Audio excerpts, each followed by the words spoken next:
Hello friends, welcome to our channel doctor Tamanna classes. और आज का जो हमारा टॉपिक है वो है दिल्ली सल्तनत से related important questions and answers, और ये है उसका पार्ट 3। पार्ट 1 एंड 2 मैं ऑलरेडी करवा चुका हूँ। उसके अंदर भी मैंने बहुत इंपॉर्टेंट क्वेश्चंस करवाए थे जो प्रीवियस ईयर के क्वेश्चंस थे या फिर कुछ ऐसे मोस्ट इंपॉर्टेंट क्वेश्चंस। आप वो वीडियोस भी देख सकते हैं, डिस्क्रिप्शन में उसका लिंक आपको मिल जाएगा दोनों वीडियोस का। तो ये वीडियोस आपकी हेल्पफुल रहेंगी SSC CGL prelims mains exams दोनों में, स्टेट पीसीएस एग्जाम, यूपीएससी के आपके एग्जाम, सीपीओ एग्जाम या फिर ग्रुप सी एंड डी या फिर कोई भी वो एग्जाम जो आपके डायरेक्टली जिनमें ऑब्जेक्टिव टाइप क्वेश्चंस आते हैं। तो चलिए स्टार्ट करते हैं। पहला क्वेश्चन है, इनमें से कौन सा ऐसा सुल्तान था जिसका कुतुब मीनार को बनवाने में कोई भी योगदान नहीं था, कोई भी कंट्रीब्यूशन नहीं था।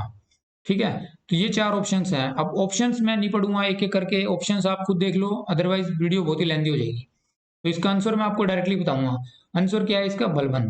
यानी बलबन का कोई भी रोल नहीं था कुतुब मीनार को बनवाने में।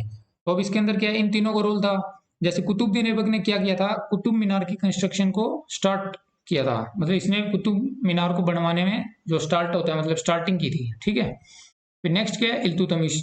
इल्तुतमिश ने क्या किया था, इसको पूरा करवाया था। बीच में ही जैसे कुतुबुद्दीन ऐबक की डेथ हो गई थी, वो पोलो चौगान खेलते हुए घोड़े से गिर गए, तो इसको कंप्लीट किसने करवाया? फिर इल्तुतमिश ने। फिरोज शाह तुगलक का क्या रोल था? जैसे आसमान से जो बिजली गिरती है, वो बिजली गिरने से क्या हुआ कि कुतुब मीनार का जो टॉप मोस्ट जो उसकी मंजिल थी वो होगी डैमेज। तो उसको फिर रिपेयर किसने करवाया? फिरोज शाह तुगलक ने। और उसके अंदर और भी कुछ मतलब मंजिलें बनवाई होंगी एक या दो जो भी, तो ये फिरोज शाह तुगलक का भी रोल था उसमें। तो ऑप्शन क्या बच जाता है? बलबन। बलबन का कोई भी रोल नहीं था। नेक्स्ट क्वेश्चन क्या है, इनमें से किसको, कौन से सुल्तान या कौन से रूलर को बोला जाता है स्लेव ऑफ द स्लेव्स, यानी गुलामों का गुलाम? तो ये किसको बोला जाता है? ये बोला जाता है इल्तुतमिश को। ये कैसे? अब जैसे आप सब जानते हैं कि कुतुबुद्दीन ऐबक खुद एक गुलाम था। वो किसका गुलाम था? मोहम्मद घोरी का। और इल्तुतमिश गुलाम किसका है? कुतुबुद्दीन ऐबक का। तो इसी वजह से इसको गुलाम का गुलाम बोला जाता था, क्योंकि भाई ये जिसका गुलाम है, किसका गुलाम है? ये कुतुबुद्दीन ऐबक का। और कुतुबुद्दीन ऐबक खुद एक गुलाम है मोहम्मद घोरी का। इसी वजह से गुलामों का गुलाम बोलते थे इसे। नेक्स्ट क्वेश्चन है कि कुतुबुद्दीन ऐबक की, इसमें आंसर पहले आ गया है। कुतुबुद्दीन ऐबक की कैपिटल या इसकी राजधानी क्या होती थी? तो कुतुबुद्दीन ऐबक की राजधानी होती थी लाहौर। ठीक है, और लाहौर से फिर दिल्ली किसने शिफ्ट की थी? वो शिफ्ट किसने की थी? इल्तुतमिश ने शिफ्ट की थी। ये क्वेश्चन मैंने आपको करवाया था पार्ट 2 में।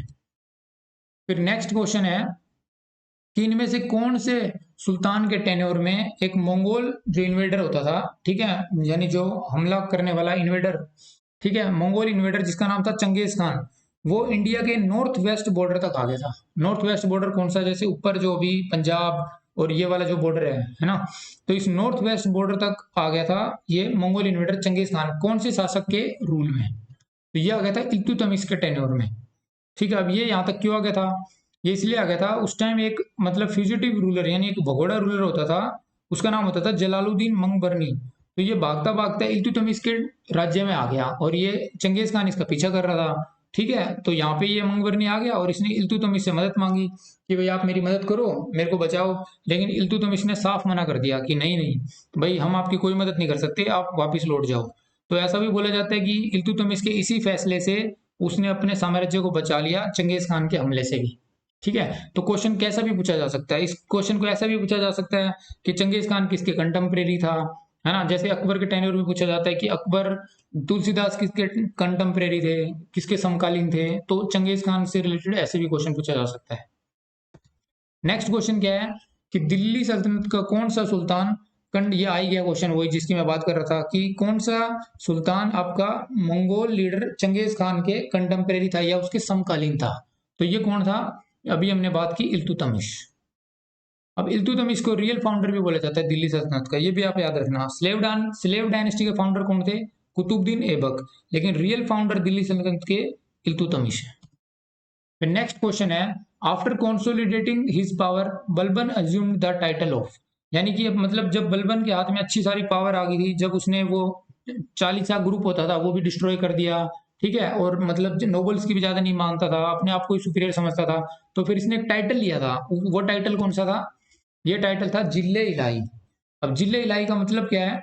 इसका मतलब है शेडो ऑफ गॉड, कि भाई ईश्वर की परछाई। इसने अपने आप को ये टाइटल दिया था ताकि पब्लिक को ऐसे दिखा सके कि भाई मैं गॉड की शेडो हूं, मैं बहुत ही पावरफुल, ताकि लोग मतलब रिवोल्ट ना करें, इसी के मतलब इसी के इशारे से चले।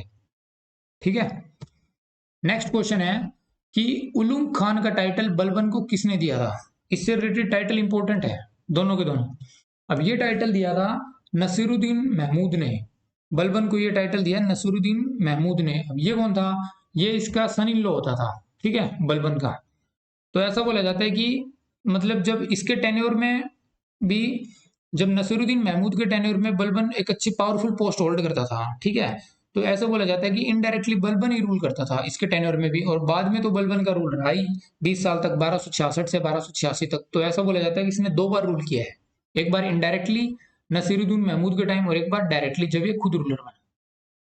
फिर नेक्स्ट क्वेश्चन है, इनमें से कौन सी स्टेटमेंट सही नहीं है बलबन के बारे में, ठीक है। तो इसमें से ये वाली स्टेटमेंट गलत है कि इक्तेदारी सिस्टम जो था, इसमें लिखा हुआ है कि इक्तेदारी सिस्टम भी इसी ने इंट्रोड्यूस किया, लेकिन नहीं, इक्तेदारी सिस्टम तो आपका इल्तुतमिश का था, ठीक है। पहला ऑप्शन क्या था कि इसने जो ग्रुप चालीसा होता था जिसमें 40 नोबल्स होते थे, ये ग्रुप चालीसा वाला क्वेश्चन मैंने आपको करवाया है पार्ट 1 वाली वीडियो में, ठीक है। इसके अंदर क्या है कि जो ग्रुप चालीसा या 40 जो नोबल्स का एक स्ट्रॉन्ग ग्रुप होता था उसको इसने डिस्ट्रॉय किया था, तो ये बिल्कुल सही है। Second option, he gave the theory of नियाबत ए खुदाई, ये भी इसकी थ्योरी है। और इसने ब्लड एंड आयरन पॉलिसी, ये भी इसी की है। तो इक्तेदारी सिस्टम इल्तुतमिश का था, ठीक है। इक्तेदारी सिस्टम को मैंने बहुत ही अच्छे से डिस्कस किया है प्रीवियस वीडियोस में, आप वहां से चेकआउट कर सकते हैं। और फिर बाद में इक्तेदारी से रिलेटेड एक ये भी क्वेश्चन है कि इक्तेदारी जो सिस्टम था इसको हेरिडिटरी किसने बनाया, फिरोज शाह तुगलक ने। स्टार्ट किसने किया, इल्तुतमिश ने। इसी में थोड़े ये पॉइंट्स मैंने एक्सप्लेन किए हैं, जैसे मैंने ये बताया कि नियाबत ए खुदाई ये भी बलबन ने ही स्टार्ट की थी। इसका मतलब क्या होता था कि king is a representative of God, ठीक है। वहां पे उसने खुद को जिले इलाही बोला है, शेडो ऑफ गॉड यहाँ पे बोला है रिप्रेजेंटेटिव ऑफ गॉड, ठीक है। बलबन का टेन्योर आप रफली याद रख लो कि 1266 से लेकर 1286 तक। फिर नेक्स्ट क्वेश्चन, ये वही इसी का पॉइंट है कि ब्लड एंड आयरन पॉलिसी का मतलब क्या है कि स्ट्रिक्ट पनिशमेंट देना, अगर आपने कुछ भी क्राइम किया तो आपको बहुत ही स्ट्रिक्ट पनिशमेंट दी जाएगी। नेक्स्ट क्वेश्चन है, दिल्ली सल्तनत की कौन सी ऐसी डायनेस्टी थी जिसका रूल बहुत ही मतलब कम समय के लिए रहा, जो सबसे शॉर्टेस्ट उसने रूल किया है, ठीक है। तो ये थी आपकी खिलजी डायनेस्टी। ये भी पूछा जाता है कि सबसे लॉन्गेस्ट किसने रूल किया, मतलब सबसे लंबी तक, तो वो थे तुगलक्स। अब ये आप जैसे इसके टेन्योर है, स्लेव डायनेस्टी को मामलुक डायनेस्टी भी बोलते हैं, इसका 1206 से लेकर 1290 है, खिलजी का 1290 से 1320, तुगलक का 1320 से 1414, सैयद का 14 से 1451 और लोधी का था 1451 से लेकर 1526। फिर नेक्स्ट क्वेश्चन है, इनमें से कौन सा ऐसा सुल्तान था दिल्ली का जिसको टाइटल था अलेक्जेंडर द ग्रेट का, ठीक है। तो जो पद्मावत वाली मूवी आपने देखी होगी उसके अंदर भी वो जो एक वो होते हैं उसके अंदर पंडित, वो बोलते हैं इनको कि आप दूसरे सिकंदर बनेंगे, है ना। तो ये टाइटल किसका था, अलाउद्दीन खिलजी के पास, क्योंकि इसको अलाउद्दीन खिलजी चाहता था कि मतलब ये पूरा एरिया कैप्चर करके रखे, इसीलिए इसने चित्तौड़ पे, नीचे देवगिरी, साउथ में भी अपनी कैंपेन भेजी थी। नेक्स्ट क्वेश्चन है, इनमें से कौन सा ऐसा सुल्तान था जिसने जो लैंड रेवेन्यू होता था वो 50% तक रेज कर दिया था। वैसे तो नॉर्मली 10% तक रखा जाता था, ठीक है, 20%, 25 तक भी रखते थे, 1/4 रखते थे, लेकिन इसने तो 50% की, आधा आप रेवेन्यू दो, आपको जितनी भी क्रॉप हो रही है, जितने भी आपको, क्योंकि मेन सोर्स रेवेन्यू उस टाइम तो लैंड क्रॉप्स ही होती थी, एग्रीकल्चर ही होती थी, तो इन्होंने कर दिया कि आप 50% हमें दे दो। तो ये कौन थे, एक थे अलाउद्दीन खिलजी और एक दूसरे मोहम्मद बिन तुगलक, इन दोनों के दोनों ने ये किया था। ये आपका एग्जाम का क्वेश्चन है, Uttarakhand PCS prelims 2016। Next question है, कौन सा ऐसा सुल्तान था जिसने मार्केट रिफॉर्म्स इंट्रोड्यूस किए थे, तो ये भी अलाउद्दीन खिलजी हैं। मार्केट रिफॉर्म्स में बता ही चुका हूं पहले ही वीडियोस में। मार्केट रिफॉर्म्स में क्या होता था कि आप मतलब होल्डिंग नहीं कर सकते, ठीक है, कि आप सामान को इकट्ठा नहीं कर सकते। इससे क्या होता था, उस टाइम ट्रेडर सामान इकट्ठा कर लेते थे मार्केट में, तो उससे क्या होता था, प्राइस बढ़ जाता था, क्योंकि डिमांड बढ़ेगी तो उन चीजों का प्राइस बढ़ जाएगा। तो मार्केट रिफॉर्म में यही होता था कि आप चीजों को इकट्ठा नहीं कर सकते हो ताकि उनके प्राइस कंट्रोल में रहे। और इन्हीं सब के लिए उसने एक अपॉइंटमेंट भी की थी, एक बंदे की एक पोस्ट क्रिएट की गई, उस पोस्ट का नाम होता था सहना ए मंडी, जिसका काम होता था मार्केट को देखना, मतलब मार्केट को सुपरवाइज करना और उन लोगों को पनिशमेंट देना जिन्होंने अलाउद्दीन खिलजी का ऑर्डर फुलफिल नहीं किया मार्केट के रिगार्डिंग। नेक्स्ट क्वेश्चन है, ये भी उसी से रिलेटेड क्वेश्चन है कि कौन सा ऐसा सुल्तान था जिसने पब्लिक डिस्ट्रीब्यूशन सिस्टम स्टार्ट किया था, तो ये भी अलाउद्दीन खिलजी था। अब इसका मतलब क्या होता था, पब्लिक डिस्ट्रीब्यूशन सिस्टम में क्या होता है, जैसे अभी भी पीडीएस चलता है, इसके अंदर क्या था कि जो भी आपके फूड ग्रेन्स थे उनको कम रेट पे दिया जाएगा। सब्सिडाइज फूड ग्रेन्स, जैसे कि बहुत ही कम रेटों में चावल, गेहूं या फिर ऐसी जो नेसेसिटीज होती थी उनको एकदम कम प्राइस पे दिया जाता था। ये भी मार्केट रिफॉर्म्स में ही आता था। फिर नेक्स्ट क्वेश्चन है, ये क्वेश्चन बहुत बार पूछा गया है कि कौन सा ऐसा सुल्तान था जिसने पहली बार घड़ी टैक्स, घड़ी या फिर हाउस टैक्स भी बोला जाता था इसे, और एक और टैक्स है, ये अलग टैक्स है, ये है चराई टैक्स। मतलब ये दो टैक्स लगाए, एक तो हाउस टैक्स और दूसरा चराई टैक्स। तो ये भी किसने लगाए हैं? ये भी अलाउद्दीन खिलजी ने ही लगाए हैं। अब ये क्या होता था? ये तो जैसे नाम से ही पता लग रहा है कि हाउस टैक्स, जैसे आज भी आप हाउस टैक्स देते हैं तो घरों पे लगता था हाउस टैक्स। और चराई टैक्स क्या है? ये लगता था ग्रास लैंड के ऊपर, ठीक है, जो भी which was used for grazing. जैसे किसी के पास बहुत सारे जानवर है जैसे, तो वो चरने के लिए कहीं तो जाएंगे ही, है ना। तो वो जो जो भी ग्रास लैंड, जो भी जमीन पे चरते थे, तो उनके उनके ओनर पे लगता था, उस जो भी जानवरों का जो ओनर होता था, तो वो चराई टैक्स भरता था। ठीक है, तो ये डायरेक्टली पूछे जा सकते हैं, मैच द फॉलोइंग में भी पूछ लेंगे आपसे। इधर चार टैक्स दे देंगे, इधर उनके रूलर दे देंगे। फिर नेक्स्ट क्वेश्चन है, इनमें से कौन सा ऐसा सुल्तान था जो बहुत ही स्कॉलर था, बहुत ही पढ़ा लिखा था, जिसको मैथमेटिक्स की भी नॉलेज थी, एस्ट्रोनॉमी की भी, मेडिसिन की भी, है ना, इसको सब नॉलेज। तो आप समझ ही गए होंगे, जिसको मतलब पढ़ा लिखा अनपढ़ भी बोला गया, पढ़ा लिखा मूर्ख बोला गया, वाइजेस्ट फूल बोला गया, सब एक ही बात है। तो ये कौन थे? मोहम्मद बिन तुगलक। नेक्स्ट क्वेश्चन है, कौन से सुल्तान के पास सबसे बड़ी लार्जेस्ट स्टैंडिंग परमानेंट आर्मी होती थी, इसकी मतलब बहुत ही बड़ी सेना होती थी? तो ये किसकी होती थी? अलाउद्दीन खिलजी की। अब इस क्वेश्चन को ऐसे भी पूछ सकते हैं कि वो इतनी मतलब इतनी बड़ी सेना कैसे मेंटेन कर लेते थे, बाद वाले रूलर तो नहीं कर पाए, या फिर पहले के रूलर स्लेव डायनेस्टी वाले भी नहीं कर पाए। तो इनका जो मेन कारण क्या होता था कि इतनी बड़ी आर्मी को मेंटेन करने के लिए उनको सैलरी तो देनी पड़ती थी। तो ये अलाउद्दीन खिलजी क्या करता था? उनको सैलरी कम देता था। कम क्योंकि रेवेन्यू तो फिक्स ही है, आपके पास पैसे तो लिमिटेड ही है ना, जो भी खजाना है उसमें। तो अगर सैलरी कम दोगे तो आप सैनिक ज्यादा रख पाओगे। तो ये सैलरी कम देता था। अब आप बोलोगे कि सर सैलरी कम क्यों देते थे भाई, ऐसे तो लोग आएंगे नहीं काम करने के लिए कि हमें इतनी कम सैलरी, हम तो काम नहीं करेंगे, है ना। तो लेकिन इसने साथ ही साथ में क्या किया था, मैंने आपको भी पढ़ाया कि मार्केट रिफॉर्म्स भी किए। उसमें क्या होता था, जो जो भी सामान होता था मार्केट में, जो भी अवेलेबल, जो खाने पीने की चीजें, जो भी जरूरी सामान, वो आपको कम प्राइस पे मिल जाता था सोल्जर्स को। जैसे अभी भी जैसे कैंटीन सिस्टम आर्मी में, है ना, उसमें क्या है कि आपको जो आर्मी के बंदे, नेवी की या डिफेंस फोर्सेस, उनको आपको कम प्राइस पे मिल जाएगा। तो अलाउद्दीन खिलजी ने उस टाइम ये सब कर रखा था कि आपको सैलरी तो आपकी कम है लेकिन आपको चीजें कम कीमतों पे मिल जाएगी। तो सोल्जर्स की सारी रिक्वायरमेंट भी फुलफिल हो जाती थी, है ना। तो इसी वजह से क्या होता था कि ये अच्छी आर्मी मेंटेन कर पाता था, बहुत ही बड़ी आर्मी। और जो फिर ये उसका इस्तेमाल करता था जैसे साउथ कैंपेन्स में या फिर और भी जगह जगह। फिर नेक्स्ट क्वेश्चन है, which of the flowing was not a type of the land during the सल्तनत पीरियड, कि दिल्ली सल्तनत में इनमें से कौन सी ऐसी मतलब लैंड का टाइप नहीं था। तो तीन टाइप की उस टाइम जमीन होती थी, मेनली क्लासिफाइड जो तीन टाइप में होती थी। तो पोलाज नहीं है उसमें से, ठीक है। पोलाज आपकी होती थी मुगल मुगल पीरियड में। पोलाज जो होती थी मुगल पीरियड में होती थी। पोलाज क्या होती थी? जिसको हर साल आपको कल्टीवेट करना पड़ता है। अब मुगल पीरियड में भी चार लैंड आएंगी, जैसे पोलाज आएगी, परौती आएगी, छच्छर आएगी, बंजर आएगी। ये हम मुगल एम्पायर की जब वीडियो करेंगे, जब क्वेश्चन आंसर्स करेंगे मुगल एम्पायर से रिलेटेड, जब मैं आपको कवर करवाऊंगा।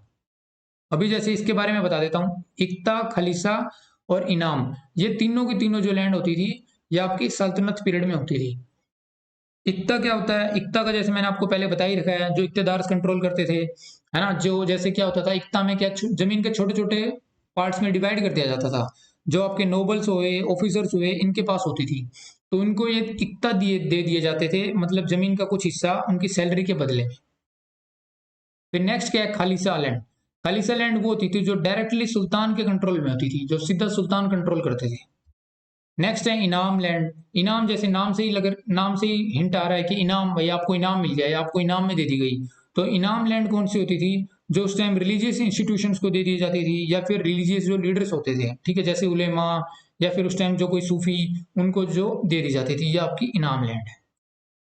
नेक्स्ट क्वेश्चन है, कौन सी पोस्ट बहुत ही पावरफुल पोस्ट होती थी उस टाइम किंग के बाद सल्तनत पीरियड में? अब ये क्वेश्चन क्यों डाला गया है? ताकि आप, ये कंफ्यूजिंग क्वेश्चन है, अब लोगों को लगे वजीर होगी सबसे पावरफुल पोस्ट की, वजीर तो भाई आपका प्राइम मिनिस्टर होता है, यही सबसे पावरफुल होगा, लेकिन नहीं, इसका आंसर है नायब। ठीक है, अब नायब आपका सुल्तान के बाद बिल्कुल पावरफुल पोस्ट होती थी। ऐसे समझ लो आपकी सुल्तान की ऑलमोस्ट सेम ही पावर इसके पास भी रहती थी। He enjoys almost all the powers, ठीक है। और इसका कंट्रोल होता था सारे के सारे डिपार्टमेंट्स पे। इसी वजह से ये पावरफुल पोस्ट होती थी। अब जैसे जो वजीर की पोस्ट है ये आपके नायब से सेकंड पे आएगी, मतलब सेकंड रैंक पे आपकी आएगी वजीर। दीवान आपको पता ही है, ठीक है। और काजी क्या होते थे, जो मैंने आपको बताया कि काजी जो आपके जुडिशरी के हेड होते थे, ठीक है, जो भी आपका न्याय न्याय करना है तो काजी देखते थे।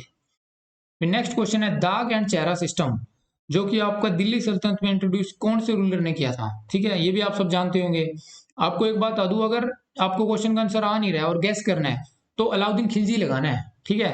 पढ़ के जाओ अच्छे से, सारे एग्जाम इसमें मतलब क्वेश्चंस अच्छे से याद करके जाओगे तो अच्छी बात है, लेकिन फिर भी एक होता है ना कि एस्टिमेटेड गैस करना, तो अलाउद्दीन खिलजी लगा। तो दाग एंड चेहरा सिस्टम किसका है, अलाउद्दीन खिलजी का। अब इसके अंदर क्या होता था, दाग का मतलब क्या है, ब्रांडिंग ऑफ हॉर्सेस। जैसे कि आपने देखा होगा कि घोड़ों के ऊपर जैसे जैसे नंबरिंग हो जाएगी कि घोड़ा नंबर 1, घोड़ा नंबर 2, ऐसे घोड़ा नंबर 3, ऐसे ये सारी की सारी, ताकि उनका एक काउंट रहे पर्टिकुलरली, है ना, कि भाई सल्तनत के पास कितने हैं, कितने उस टाइम हॉर्स लड़ने के लिए। तो ये होता था दाग सिस्टम। और चेहरा सिस्टम क्या होता था, जैसे आजकल आइडेंटिटी कार्ड बनते हैं हर किसी के, तो उस time identity card type system of every soldier, ताकि एक तरीके से उनका स्केच समझ लो आप, ताकि एक ये रहे कि हाँ भाई कितने हमारे पास सोल्जर हैं, उनकी पूरी डिटेल। ये होते थे चेहरा सिस्टम। अब ये दोनों के दोनों बहुत ही इंपॉर्टेंट मिलिट्री रिफॉर्म्स माना जाते हैं। अब ये क्यों, इनकी जरूरत क्यों पड़ गई, इनकी जरूरत इसलिए पड़ी, जैसे कि पहले जो भी नोबल्स होते थे, ठीक है, तो उनके पास जैसे अलाउद्दीन खिलजी बोलता था कि आप 2000 सोल्जर्स मेंटेन करो और 2000 जैसे कि भाई हॉर्स मेंटेन करो, और आपको उसके बदले में पेमेंट मिल जाएगी। लेकिन वो क्या करते थे कि एक एक हजार ही मान लो उन्होंने मेंटेन किया, मतलब कम मेंटेन करते थे सोल्जर्स और आपके हॉर्स दोनों, और पेमेंट 2-2 हजार की ले लेते थे। तो ये करप्शन को रोकने के लिए ये सिस्टम इन्होंने रिफॉर्म्स किया, ठीक है। नेक्स्ट क्वेश्चन है, इनमें से कौन सा ऐसा टैक्स है जो उस टाइम सल्तनत पीरियड में कलेक्ट नहीं किया जाता था, ठीक है। तो ये होता था सर देशमुखी। अब आपने पढ़ा होगा सर देशमुखी तो मराठास कलेक्ट करते थे, ठीक है। सर देशमुखी मराठास कलेक्ट करते थे, ये कितना होता था, 10% होता था लैंड रेवेन्यू, ठीक है। और मराठास एक और पॉपुलर टैक्स कलेक्ट करते थे, वो होता था चौथ, वो होता था 1/4 ऑफ द रेवेन्यू, यानी 25%, ठीक है। अब इनके बारे में जैसे जजिया आपको पता ही होगा, जजिया जो आपका टैक्स लगता था, ये लगता था हिंदूज के ऊपर, नॉन जो आपके मुस्लिम रूलर लगाते थे, ठीक है।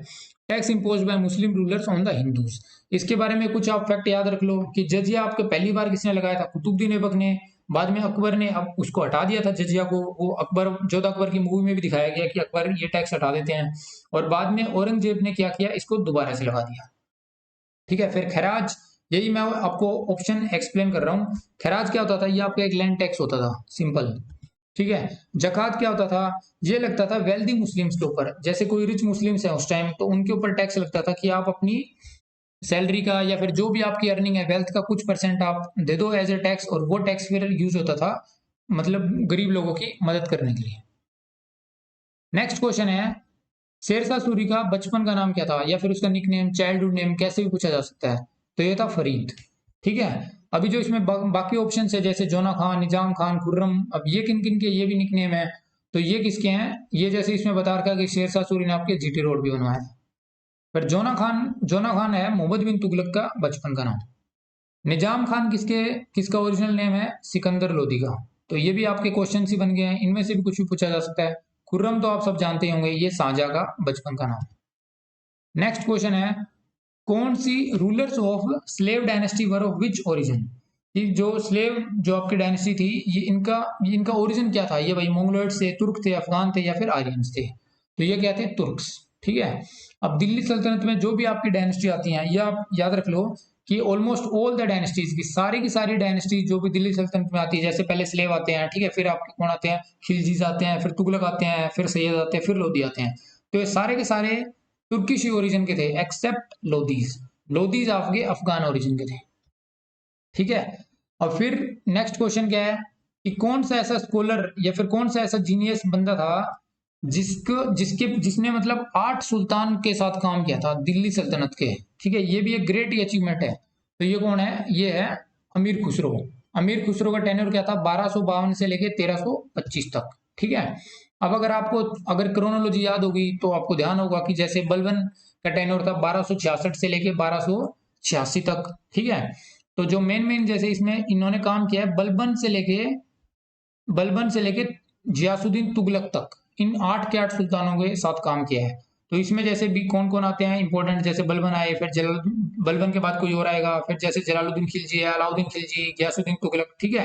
ये मेन मेन आपके रूलर्स हैं जिसके साथ इसने काम किया है। और अमीर खुसरो को क्या बोलते हैं, तोता हिंद भी बोलते हैं। और अमीर खुसरो की जो पॉपुलर बुक्स हैं जैसे नूए शिफिर, ठीक है, ये इसकी एक बुक है, तुगलकनामा है, और एक ये खजाइन उल फतेह है, ये भी है। इनमें से भी क्वेश्चन पूछा जा सकता है कि ये बुक किन किन की है, भाई ये बुक्स किसने लिखी है। नेक्स्ट क्वेश्चन है, इनमें से कौन सी डायनेस्टी दिल्ली सल्तनत की अफगान ओरिजिन की थी। तो ये अभी हमने बात ही कर ली, ये थी लोधी डायनेस्टी। बाकी सारी की सारी तो आपकी तुर्किश ओरिजिन की हैं, ठीक है। ये इसमें एक्सप्लेनेशन में यही आपका लिखा है सब कि तुगलक भी तुर्किश ही थे और स्लेव भी। नेक्स्ट क्वेश्चन है, कौन सा ऐसा रूलर था जिसने पहली बार प्योर अरबी सिक्के इंडिया में लॉन्च किए थे, प्योर अरेबिक कॉइन्स। अब ये क्वेश्चन मैं आपको करवा चुका हूं, पहले जब मैंने आपको क्वेश्चन करवाया था तो वो मैंने कैसे पूछा था कि कौन सा ऐसा रूलर था जिसने पहली बार, याद करो पार्ट 1 जो मैंने करवाया था दिल्ली सल्तनत के क्वेश्चन एंड आंसर्स का, उसका पहला ही क्वेश्चन था ये कि कौन सा ऐसा रूलर था जिसने सिल्वर का टांका और कॉपर का जित्तल सिक्के इंडिया में लॉन्च किए थे। तो वो कौन थे, इल्तुतमिश। तो ये वो वही क्वेश्चन है ये सेम, इसको बस क्वेश्चन को घुमा के पूछ लिया है। तो इसका आंसर भी क्या है, इल्तुतमिश। क्यों, क्योंकि जो ये सिल्वर का जो मैंने बताया टांका और कॉपर का जो जित्तल होता था ये अरबी कॉइन ही होते थे, अरेबिक कॉइन्स ही, ठीक है। तो ये दोनों क्वेश्चन सेम ही है। इसी के साथ हम ये वीडियो एंड करते हैं। Thanks for watching. अगर आपको सेशन अच्छा लगा तो प्लीज सब्सक्राइब द चैनल। और अगर कुछ आप लोग अगर बोलेंगे तो हम एक और वीडियो इसकी ला सकते हैं, पार्ट 4 भी, अगर कुछ इंपॉर्टेंट क्वेश्चंस जो बच जाते हैं।